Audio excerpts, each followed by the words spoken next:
Intel officially manages to get new financial lifeline through CHIPS Act, gets additional $3 billion in direct funding. After weeks of urgent negotiations, Intel has finally managed to receive additional grants under the U.S. CHIPS Act, awarded up to a total of $3 billion in direct funding. Intel receives new grants by the Biden administration to ensure chipmakers' growth and sustainability. Press release: the Biden-Harris administration announced today that Intel Corporation has been awarded up to $3 billion in direct funding under the CHIPS and Science Act for the Secure Enclave program.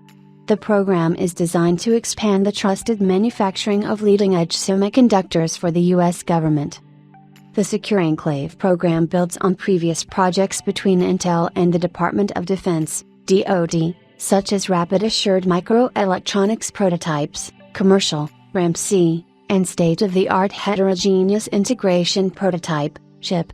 As the only American company that both designs and manufactures leading-edge logic chips, Intel will help secure the domestic chip supply chain and collaborate with the DoD to help enhance the resilience of U.S. technological systems by advancing secure, cutting-edge solutions. The Secure Enclave award is separate from the proposed funding agreement that Intel reached with the Biden-Harris administration in March of this year to support the construction and modernization of semiconductor commercial fabrication facilities under the CHIPS and Science Act. Today's announcement reflects the continued progress of Intel Foundry, which brings together all the components customers need to design and manufacture chips at the leading edge. Intel Foundry is nearing completion of a historic pace of design and process technology innovation with its most advanced technology, Intel 18A, on track for production in 2025.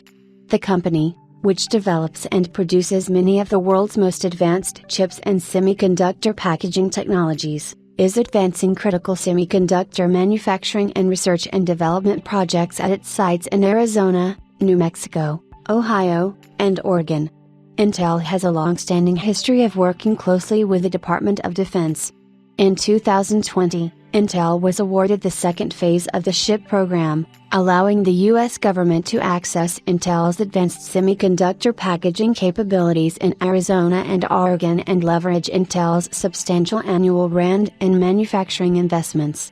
In 2023, Intel successfully delivered the first multi-CH IP package prototypes under the SHIP program, a significant achievement in ensuring access to cutting-edge microelectronics packaging and paving the way for modernization for the DoD. In 2021, Intel was awarded an agreement to provide commercial foundry services for multiple phases of the DoD's RAMP-C program, which aims to leverage U.S.-based commercial semiconductor foundries to produce custom and integrated circuits for critical DoD systems. Since then, Intel has successfully onboarded several Defense Industrial Base (DIB) customers, including Boeing, Northrop Grumman, Microsoft, IBM, NVIDIA, and others, and has made progress in developing early DIB product prototypes. This progress showcases the readiness of Intel's 18A process technology, intellectual property, and ecosystem solutions for high-volume manufacturing. Journalists note, Team Blue has figured out a way to escape the financial mess the firm has found itself in over the past few quarters. And interestingly, the Biden administration has come into play, rescuing the U.S. chipmaker through new grants and business deals. Just recently, we talked about how Intel was convincing U.S. Commerce Secretary Gina Raimondo to encourage major U.S. tech firms to deal with them for their chip needs rather than approaching the Taiwan giant TSMC, so the firm is quite active when it comes to improving its industry reputation. With new grants in play, it will be interesting to see whether Intel decides to sell off business assets, as rumored previously.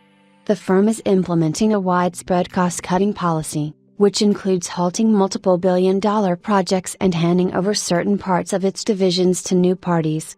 Team Blue still has a long way to go to get out of the mess, and the firm might have found a new lifeline.